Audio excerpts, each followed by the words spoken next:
Hey, good morning. It's Kathryn Perry, the Big Vision Coach, and this is the Daily One Command.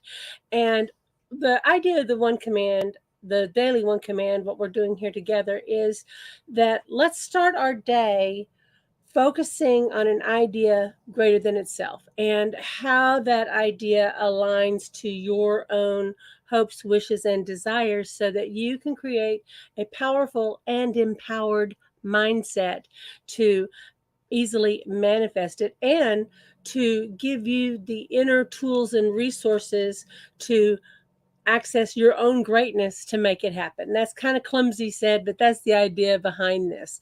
I have something that I want to talk to you about today, and this is one of those topics that is very often in all the success teachings. Every time there's something about mindset, law of attraction, anything to do with greatness, leadership, anything, if you want to move ahead, it is this. It is commitment.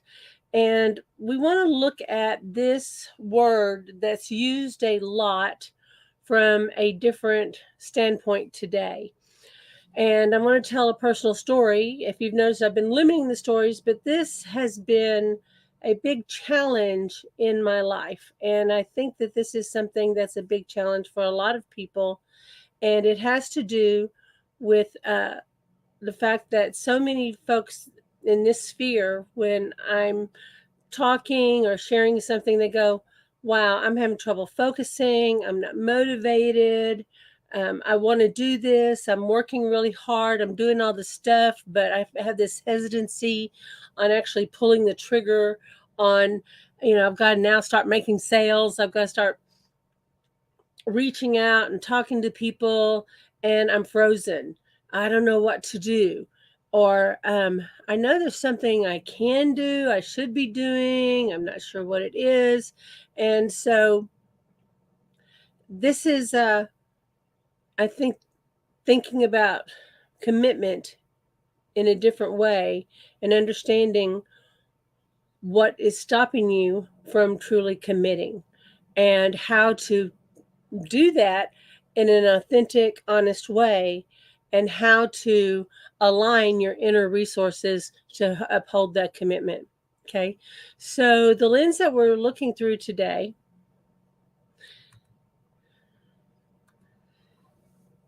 to embark on the journey toward your goals and dreams requires bravery.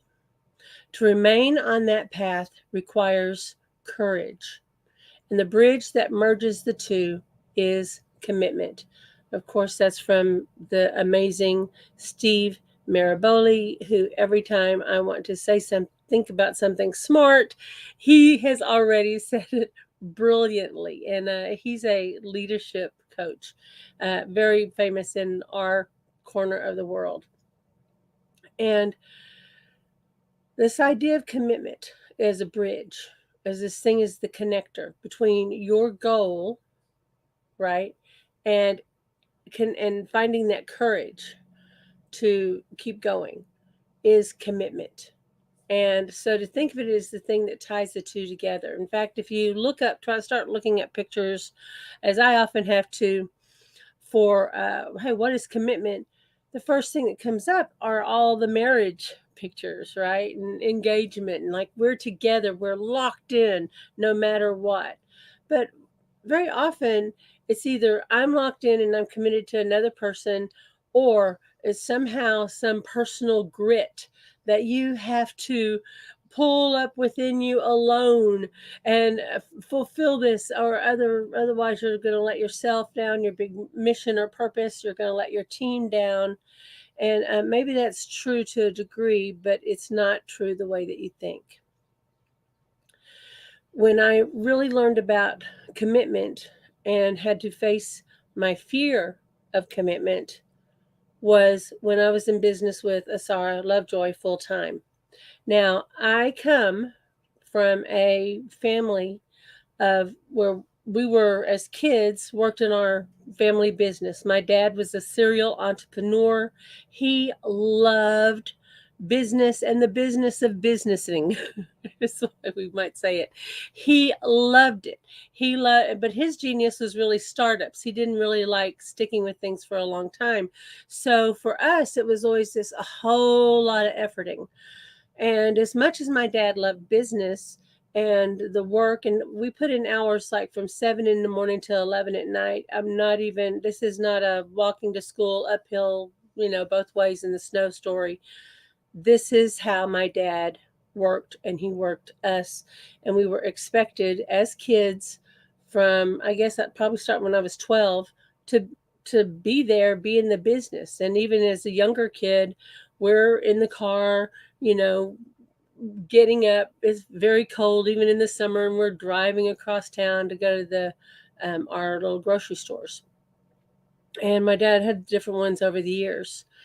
And so it was never a matter of, hey guys, are we all committed together in this family venture? It was, we're in this family venture, get your butt in the car. Okay, because my dad grew up on a farm, and that's how life was, and that's how life needed to be in his family. He knew no other way. And so it was, you do whatever you have to, you do everything you have to, you do it all the time. And that was the attitude. And, we were trained to work really hard. And even when I went into high school, I didn't want to, since I wasn't paid, I had to go get a second job, but I was still expected to do work in the family business. And then school was when I had time, kind of thing. School was never a priority. It was always work and independence.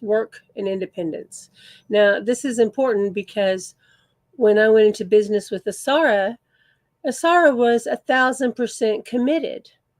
I thought I was 1,000% committed.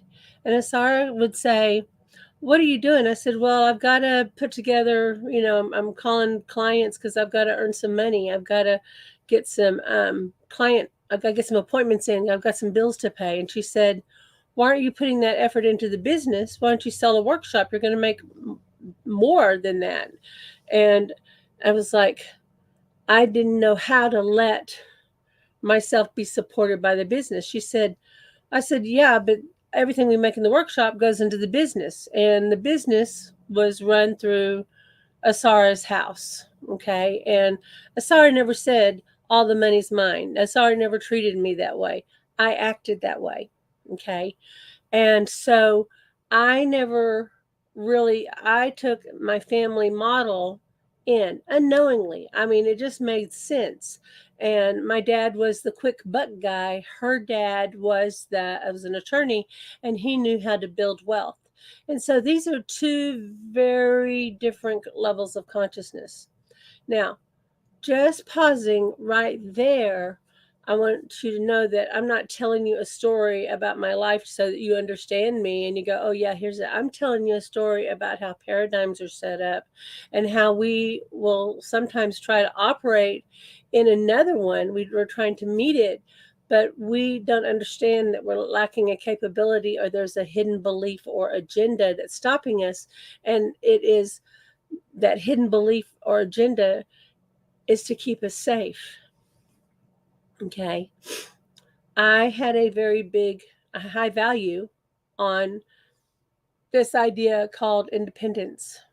And I had a really big idea about my soul's mission, my purpose, my voice.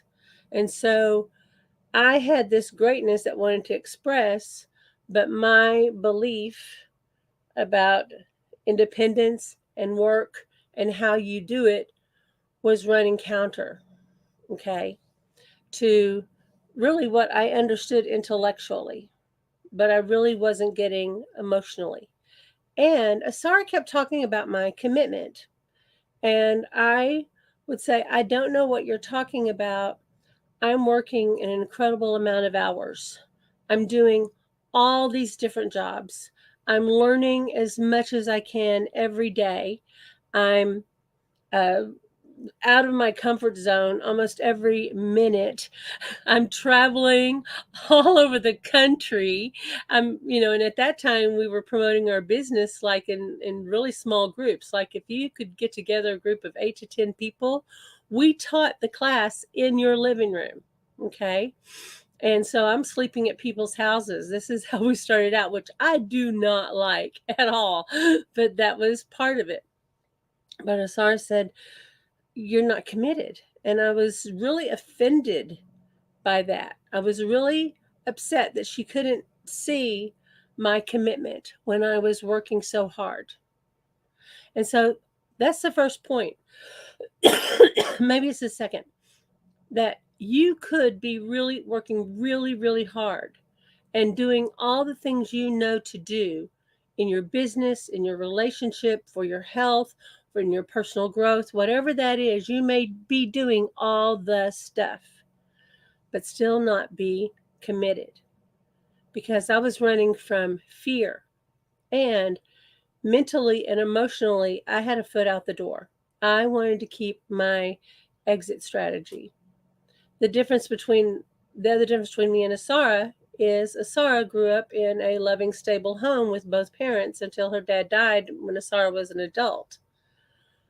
My mom was married 3 times. So I had a lot of insecurity and trauma and this sense of I've got to keep myself separate. I can't trust and be all in, or somehow I'm going to get stuck or trapped. Okay. That's kind of some big childhood stuff. And that was still running the show. And when you have fears and ideas like that, it only makes sense to you that, of course, you would want to keep your foot out the door. If you've got a business, a practice, whatever you're doing, you can't have that mental foot out the door or that emotional foot. Now, do you need to be a good planner? Do you need to know what your options are? Do you need to be able to take care of things? Yes. But here is the kicker. Here's what really turned it around. When in the business, I needed a name for what I did. And Chief Cook and Bottle Washer did not quite seem right. And I was not the author of the One Command. So I was like, oh, I'm CEO of Commanding Well Seminars. That's who I am. And I put that on all my business cards, and I felt really proud. And then that way, when I went to networking events, when they saw CEO, they would know who I was, and that made sense to them because there's this name in the world. But turned out I didn't really know what that was. I just claimed it. And there could be something that you're claiming for yourself that, yeah, you think you want that. It seems like you want that, but maybe you don't really understand what it is. And eventually there was some tension starting to happen.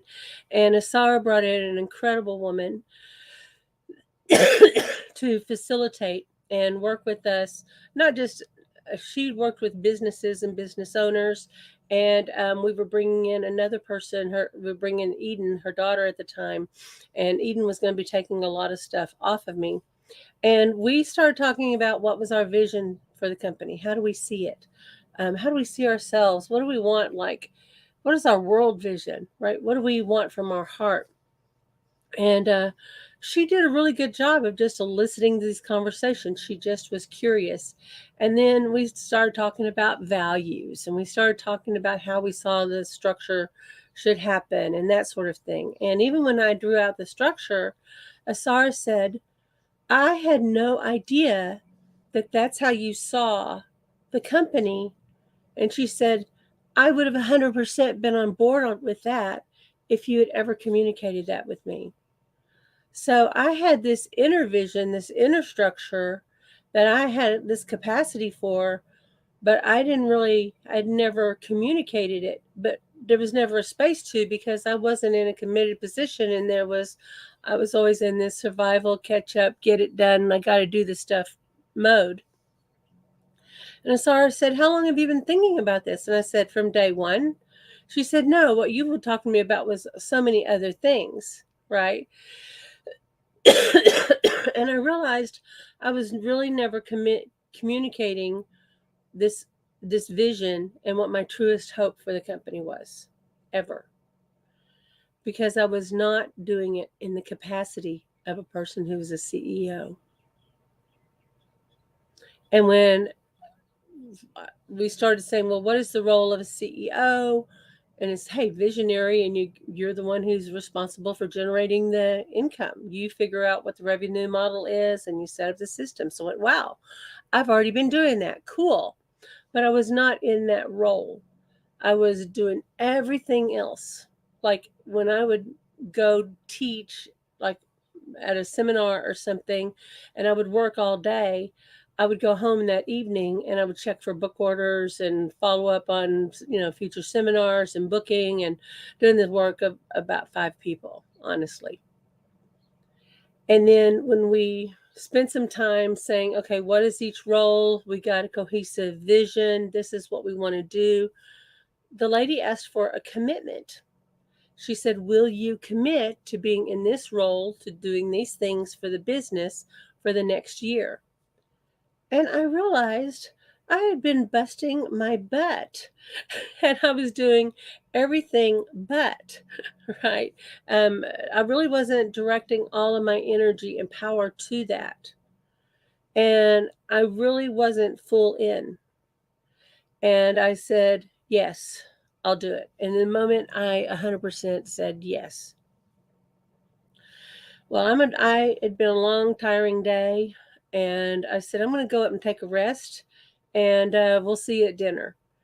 I went upstairs and proceeded to have a panic attack, and my mind exploded like, oh my gosh, what did I do? What about this? I said I would do it, but I don't really want to do it. I'm not sure, but I wanted the success of the company. I wanted to keep teaching. I wanted, and all this conflicting things. I want this, but not that. But what if? And then, like, what if I fail? And I realized I was terrified of committing. I was terrified because I equated that to being trapped. And I realized, wow, when I realized that I was afraid of committing, it was like, the proverbial scales falling away from your eyes. And when I had that awareness, I suddenly realized how that fear of commitment had colored everything in my life, had affected it, relationships, big time. My ability to be with my family and lovely people, but I really had a hard time committing and being with my family because was fearful I'd be trapped. And so I didn't have the feeling yet, but I made the decision that I'm going to commit. And so I committed to my commitment. And when I went downstairs and I told the guys, I said, guys, I just went through all this panic and fear, and I didn't realize how afraid I was of commitment. And now I know what the heck Asara has been talking about, and how I have to let go of all the old structures of the way that I was trained and not commit to today, this moment, right? To say, yes, I'll commit, I'll do it. But I've got to commit to my future self. And I've got to commit not just to every day in the year. I had to kind of jump over that and commit to that moment in the year when I could look back a year later and I could look back and say, yeah, I did it. So when we're making a commitment, first it is in the moment, and it will be scary. And you'll have to pardon me, I'm still clearing up from my cold a bit.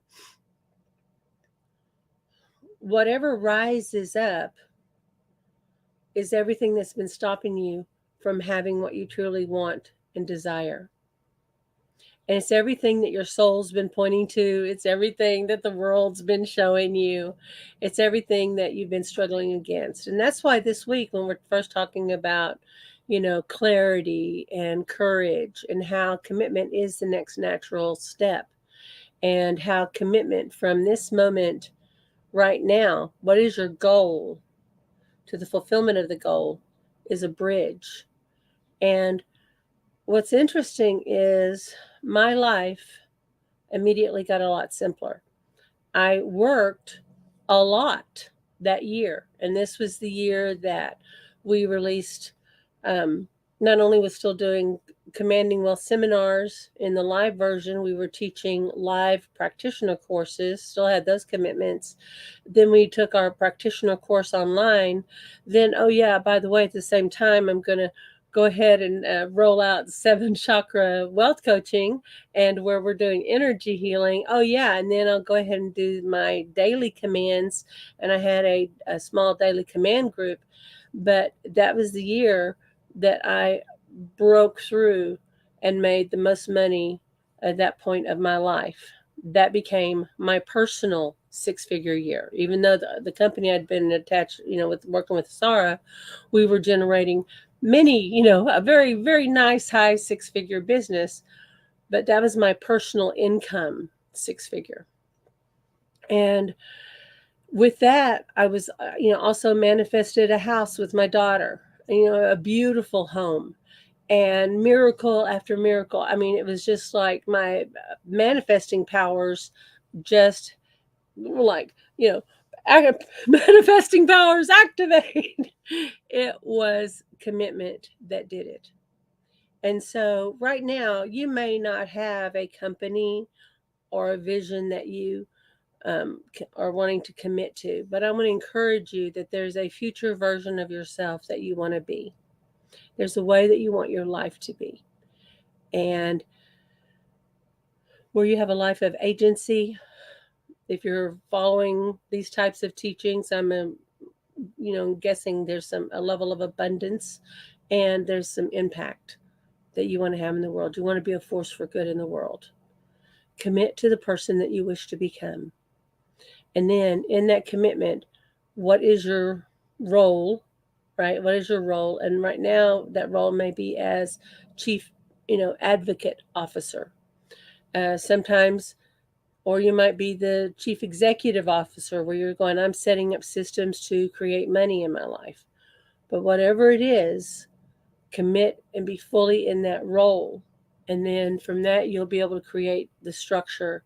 And from that, it'll just be the next step and the next step and the next step. And I hope that this has been helpful. I'd love to get your comments and feedback on that. And if you are watching this by replay, be sure and hashtag replay and type in your comments, and I would love to get your feedback. So who is ready to create commitment from your greater capacity? So our basic command today, pardon me just a moment. I'm going to mute the microphone. Pardon me.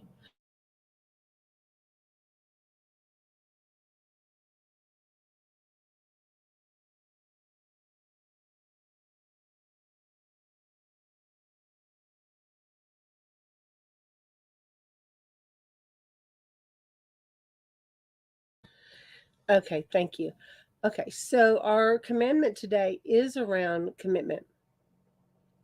I don't know how and think about what it is that you want to commit to. I don't know how I commit to the success of my business.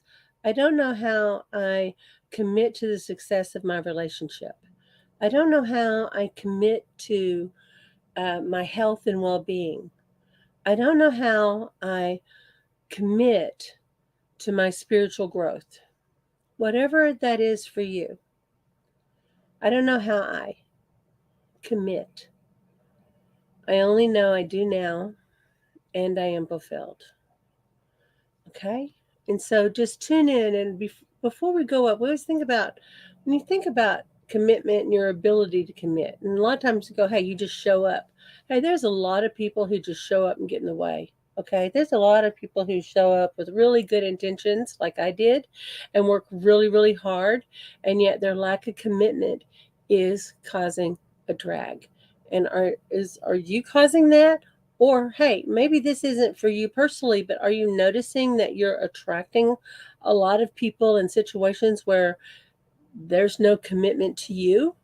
There's no commitment to your shared vision or goals? Are you noticing that? Because that person is matching your inner belief system. So as you make this command, you're going to increase your own capacity to operate in a new sphere of commitment, and that person may either rise up to it or they may float away, but it will no longer, it won't, the situation will not stay the same. Okay? So we're going to go through the 6 steps of the one command.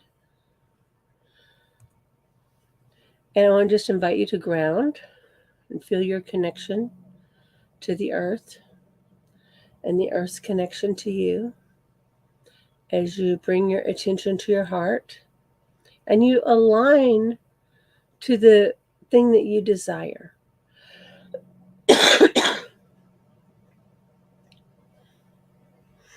What is your goal?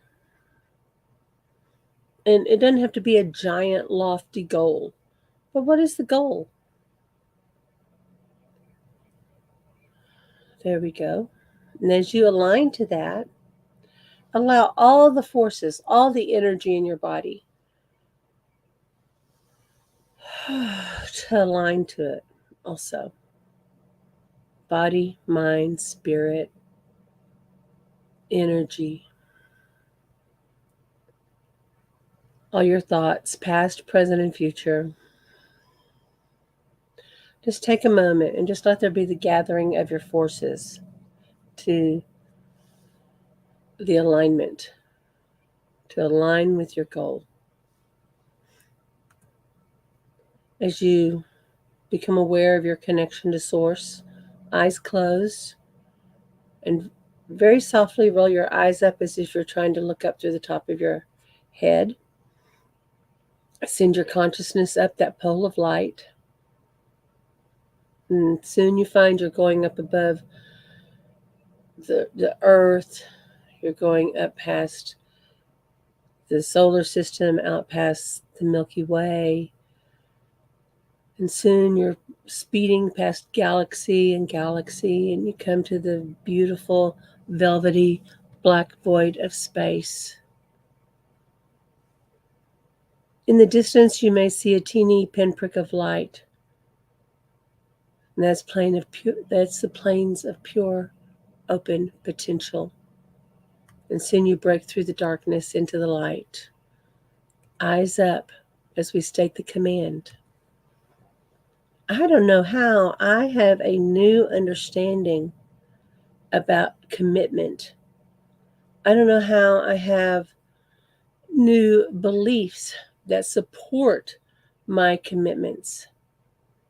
I don't know how I fully and freely commit to my goal.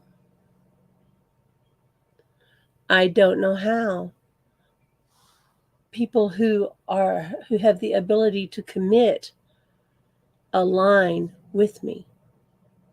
I only know that I'm all in, and I am fully committed now, and I am fulfilled.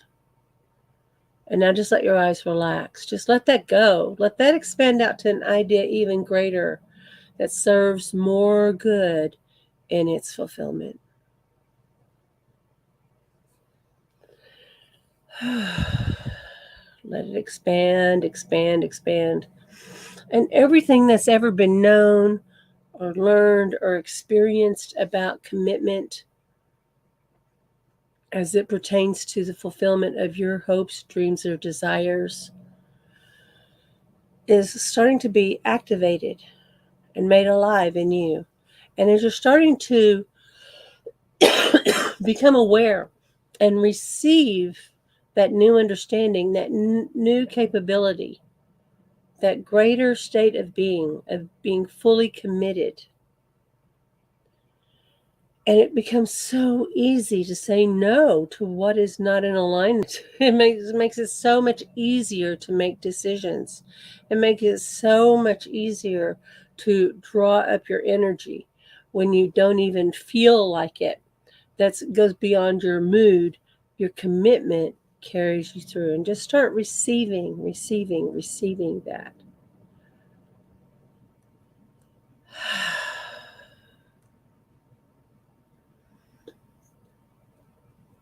And now, as this greater state of being, this greater awareness starts to arrive, just let all that old fear those old constructs, those old stories, all the 10 million reasons you gave yourself for not keeping your commitment, for not keeping your promises to yourself, for letting others off the hook, for allowing your energy to be pulled away.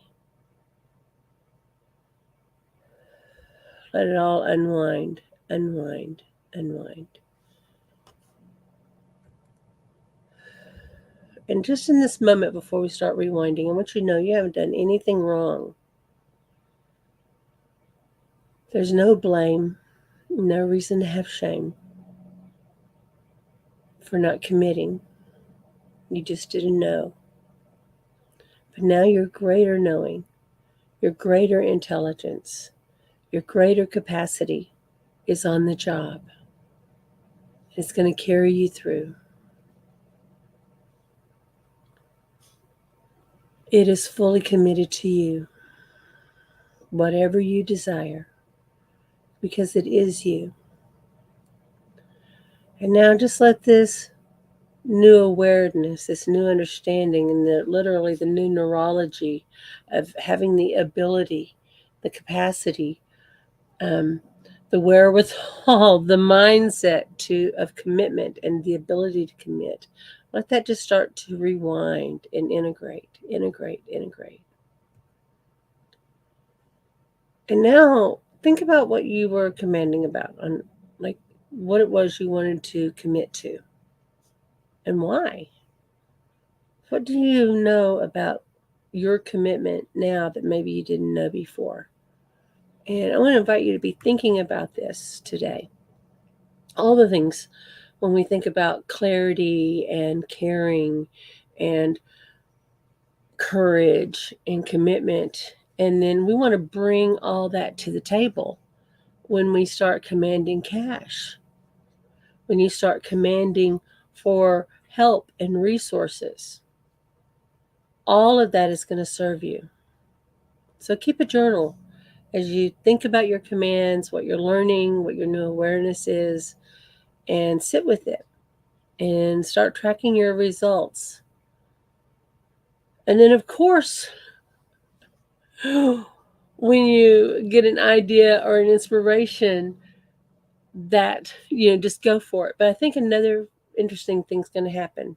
If you've had customers or clients that are not committed, if you're noticing you're having a lot of wishy-washy interactions with people, your conversations are going to shift, and people are going to be able to see and feel your level of commitment, and they're going to want to be with you. And I think you are actually going to start getting more yeses and invitations. Hey, Kim, thanks for joining us today. And if I can be of any help or service in making this a reality for you, please, it's very easy to contact me. Just the best way, you can message me through this app, but also let's just book a call, and this takes you right to my appointment calendar, the bit.ly/Big Vision Coach. I hope that this has been helpful today, and I'd love to get your comments and insights about what you discovered about that. And I wanted to remind you that every Friday is Commanding Cashathon Day, Commanding Cashathon Day. And be sure, and I hope that you'll join us at 9 o'clock Central Time right here on this channel, and you'll be able to access all the calls here. But also, I want to let you know that I have a free community that you can join on my kathrynperry.net, and it's under Commanding Wealth, but there's Join Our Free Community, and there, when you sign up, you get access to all of these daily one commands in one place, recordings of the past circles. I've got a ton of bonus material there for you, a lot of classes that I've taught in the past, and it's all free. So be sure and sign up today for that. I'm going to go ahead and let you go. I'm going to go take care of the rest of this little cold. Until next time, this is Kathryn Perry, the Big Vision Coach, and I witness your mastery. Bye-bye. Oh, hi, Myra. Thank you for joining, and I appreciate that comment. Bye-bye.